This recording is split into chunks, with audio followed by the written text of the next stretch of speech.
Сайн байцгаана уу? Өнөөдрийн хичээлээрээ бид тэмдэг нэрийн харьцуулсан болон даваа зэрэглэлийн талаар үздэг. Англиар бол comparative and superlative adjectives гэж нэрлэдэг. Тэмдэг нэр нь хүн амтан юмс үзэгдлийн өнгө зүс хэлбэр дүрс шинж чанарыг заадаг. Ямар гэсэн асуултанд хариулагддаг үгс юм. Англиар бол adjectives гэж нэрлэдэг. Англи хэлний дүрмээр бол тэмдэг нэрнүүд харьцуулсан эсвэл даваа гэсэн хоёр зэрэгтэй байдаг. Энэ хичээл нь хоёр тусдаа бичлэгээр орох болно. Эхний энэ хэсэг дээр тэмдэг нэрнүүд харьцуулсан болон даваа зэрэг дээрээ хэрхэн хувирдгийг үздэг. Дараагийн хичээл дээр харьцуулсан болон даваа зэргүүдийг ямар үед хэрэглэдэг, ямар өгүүлбэрийн бүтцтэй байдаг, бас жишээ өгүүлбэрүүд үзэх болно. За ингээд хичээлдээ орцгоё. Тэмдэг нэрийн харьцуулсан буюу даваа зэрэглэлүүдийг бий болгоход хэд хэдэн дүрм байдаг. Яаж хувирах вэ гэдэг нь тухайн тэмдэг нэр нь хэдэн үедээ вэ эсвэл ямар үсгээр төгссөн бэ гэх мэтээс хамаардаг.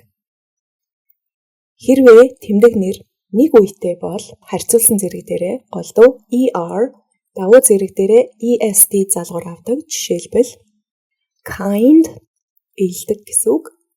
Илүү kind гэж харьцуулсан зэрэг дээрээ kinder болно. Давуу зэрэг дээрээ хамгийн илдэг гэвэл kindest болно.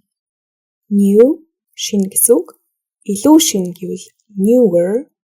Хамгийн сүүлийн үеийн хамгийн шинэ гэвэл newest болно. Хэрвээ тэмдэг нэр гэгүүлэгч, эгшиг, гэгүүлэгч гэсэн үсгнүүдээс бүрдсэн бол жишээлбэл big гэгүүлэгч, эгшиг, гэгүүлэгч гэсэн үсгнүүдээс бүрдсэн байна. Том гэсэн үг. ER, EST залгуур залгахын өмнө сүүлчийн гэгүүлэгчийг давхар бичнэ. Илүү том гэвэл bigger. Хамгийн том гэвэл biggest. Fat бүдүүн, илүү бүдүүн гэвэл fatter. Хамгийн бүдүүн гэвэл fattest. Хэрвээ нэг үедээ тэмдэг нэр E үсгээр төгссөн бол сүүлийн E үсгийг гээгээд ER, EST залгуураа залгана. Жишээлбэл safe аюулгүй гэсэн үг. Илүү аюулгүй гэвэл safer. E үсгийн гээгээд ER залгасан байна. Хамгийн аюулгүй гэвэл safest. E үсгийн гээгээд EST залгасан байна. Close ойрхон гэсэн үг. Илүү ойрхон гэвэл closer. Хамгийн ойрхон гэвэл closest. EST залгуурыг est гэж дуудахгүй дандаа E үсгээр дуудана. East, closest, safest. Хэрвээ тэмдэг нэр хоёр үедээ бол тэмдэг нэрийн зэрэг дээрээ хоёр янзаар хувирах боломжтой. Нэг бол нэг үедээ үг шиг ER, EST залгуур авна. Эсвэл өмнөө more, most гэсэн үгнүүдийг авдаг. Энэ тохиолдолд more гэдэг нь илүү гэсэн утгатай, most гэдэг нь хамгийн гэсэн утгатай. Эхлээд ямар үед ER, EST залгуур авдгийг үздэгэ.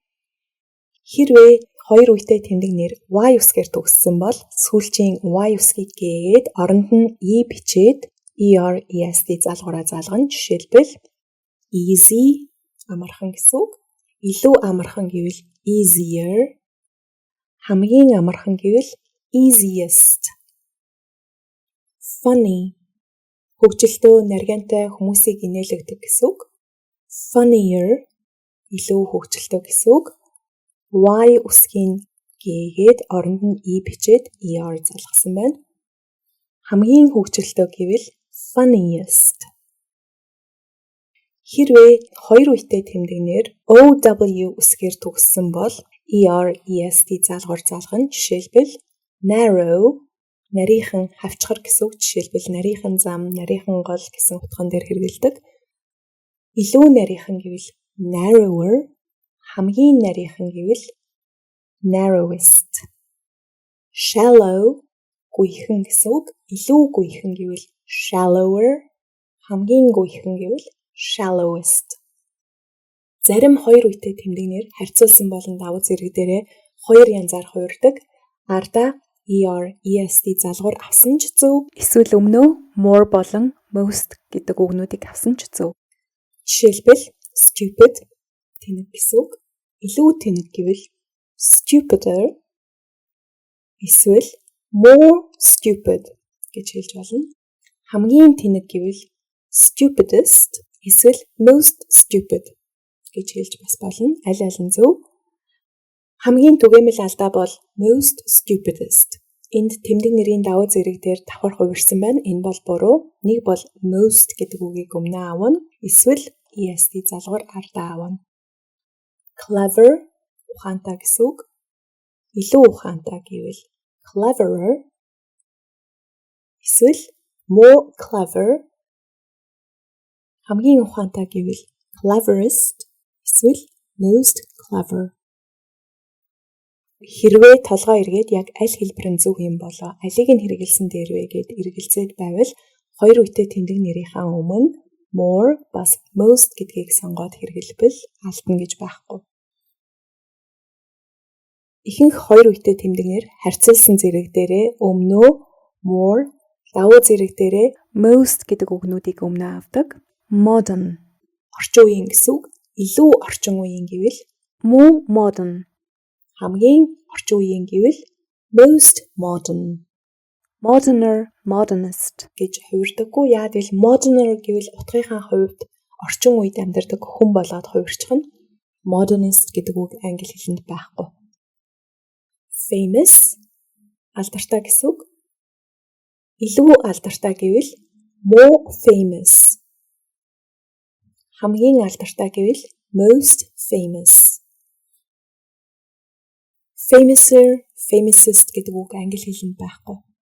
Хэрвээ тэмдэг нэр 3 болон түүнээс дээш үетэй бол харьцуулсан зэрэг дээрээ өмнөө more, давуу зэрэг дээрээ өмнөө most гэсэн үгийг авна. Жишээлбэл important чухал гэсэн үг. Илүү чухал гэвэл more important. Хамгийн чухал гэвэл most important. Dangerous илүү аюултай гэвэл more dangerous. Хамгийн аюултай гэвэл most dangerous. Дээр дурдсан аль ч дүрмийг дагдаггүй дүрмийн бусаар хувирдаг хэдэн тэмдэг нэрнүүд байдаг. Энэ бол цөөхөн хэдэн үг байгаа. Жишээлбэл good сайн гэсэн үг. Gooder, goodest гэдэг үг англи хэлэнд байхгүй. Илүү сайн гэвэл better. Америкийн аялгаар бол better. Хамгийн сайн гэвэл best болж хувирна. Bad муу гэсэн үг. Badder, baddest гэдэг үг англи хэлэнд байхгүй. Илүү муу гэвэл worse. Хамгийн муу гэвэл worst болж хувирна. Little бага гэсэн үг. Less гэвэл илүү бага. Least гэвэл хамгийн бага гэсэн үг. Old гэдэг үг нь хоёр утгатай. Эсвэл хуучин гэсэн үг. Эсвэл хөгшин, ахмад, чамаас насаар ах гэсэн үг. Энэ хоёр янзаар хувирдаг. Эсвэл яг дүрмээрээ older, oldest гэж хувирна. Эсвэл elder, eldest гэж хувирна. Elder гэдэг нь насаар ах гэсэн үг. Жишээлбэл elder brother гэвэл ах гэсэн үг. Eldest brother гэвэл хамгийн том ах гэсэн үг. Far хол гэсэн үг. Энэ бас хоёр янзаар хувирж болно. Эсвэл farther, farthest. Further, furthest гэж хувирдаг. Farther, farthest гэдгийг Америкийн англи хэл дээр хэрэглэдэг. Further, furthest гэдэг нь английн англичууд хэрэглэдэг. Дүрмийн бусаар хувирдаг тэмдэг нэрнүүдийг зайлшгүй цээжлэх шаардлагатай. Бас нэг дөрвөн зөрчдөг тэмдэг нэр байдаг. Нэгэн үедээ мөртлөө тэмдэг нэрийн харьцуулсан бас давуу зэрэг дээр more бас most үгнүүдийг өмнө авдаг. Жишээлбэл fun хөгжилтэй зугаатай гэсэн үг. Funner, funnest гэж хэрэглэдэггүй аюу сонин сонсогддог. Тийм болохоор more fun, most fun гэж хэрэглэдэг. Зарим тэмдэг нэрнүүдэд зэрэг гэж байхгүй. Яагаад гэвэл утгыг нь бодоод үзэхээр нэг л утгатай байж болно. Жишээлбэл single ганц бие, илүү ганц бие, хамгийн ганц бие гэсэн үг байхгүй. Married гэрэлсэн, илүү гэрэлсэн, хамгийн гэрэлсэн гэдэг үг байхгүй. Яг тэрнтэй адилхан infinite, alive, free, unique, dead, empty гэх мэт үгнүүдэд зэрэг гэж байхгүй. Хэрвээ тэмдэг нэр харьцуулсан болон давуу зэрэг дээрээ яаж хувирдаг юм болоо гэд мэдэхгүй байвал англи онлайн тойл бичгнүүдийг харахад л хэлээд өгнө. Жишээлбэл happy гэд аз жаргалтай гэсэн үгийг харахад comparative буюу харьцуулсан хэлбэр дээрээ happier, superlative буюу давуу зэрэг дээрээ happiest гэж биччихсэн байна.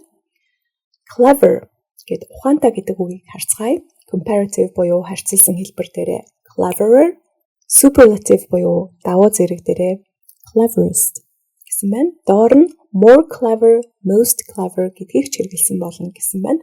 Тийм болохоор аль хувилбар нь зөв. Important гэд 3 үетэй үгдээр болохоор хэрхэн хувирдгийг бичээгүй байна. Яг гэвэл 3-аас дээш үетэй үгэн дээр more, most гэдэг үгийг хэрэглэх нь ойлгомжтой болохоор урд нь шинэ үгсийн жагсаалт гээд 2 жагсаалт оруулсан байгаа. Тэр жагсаалтан дээр байгаа бүх тэмдэг нэрнүүдийг түүгээд харьцуулсан болон давуу зэрэг дээрээ хэрхэн хувирдгийг PDF файл дотор оруулсан байгаа.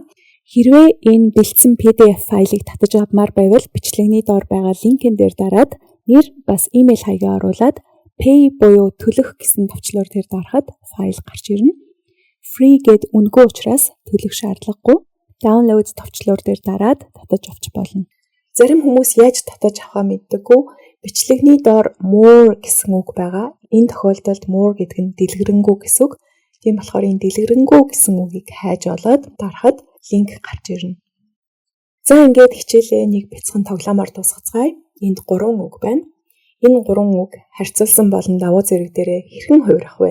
4 боломжтой хариулт байгаа. Энэ хариултнаас өөрийнхөө зөв гэсэн хариултыг сонгоод утасныхаа камерыг онгойлгоод QR кодыг уншуулхад зөв хариулсан байна уу, буруу хариулсан байна уу гэдэг нь гарч ирнэ. QR код яаж уншуулдгийг мэдэхгүй бол яг зураг авах гэж байгаа юм шиг камераа онгойлгоод QR кодон дээр барьж уншуулна. Тэгэнгүүт утсан дээр view QR кодыг дэлгэрэнгүй харах, эсвэл go to website, веб хуудас руу явах, эсвэл open in browser дээр онгойлго гэсэн бичигнүүд гарч ирнэ. Тэднэр дээр дарахад л нэг хөдөлдөг зураг гарч ирэх ёстой. Өнөөдрийн хичээл таалагдсан бол лайк дараад өгөөрэй. Бас MJL сувагт бүртгүүлж амжаагүй бол бүртгүүлээрэй. Хичээлүүд удаанч гэсэн нэг нэгээрээ орох болно. Цаг тухайд нь хичээлээ үзэхийг хүсвэл subscribe хийгээрэй. Бас багшигаа кофегаар дайлж баярлснаа илэрхийлэхийг хүсвэл энэ линкэн дээр дараад кофе авч өгөөрэй. Баярлалаа. Дараагийн хичээл хүртэл баяр таа.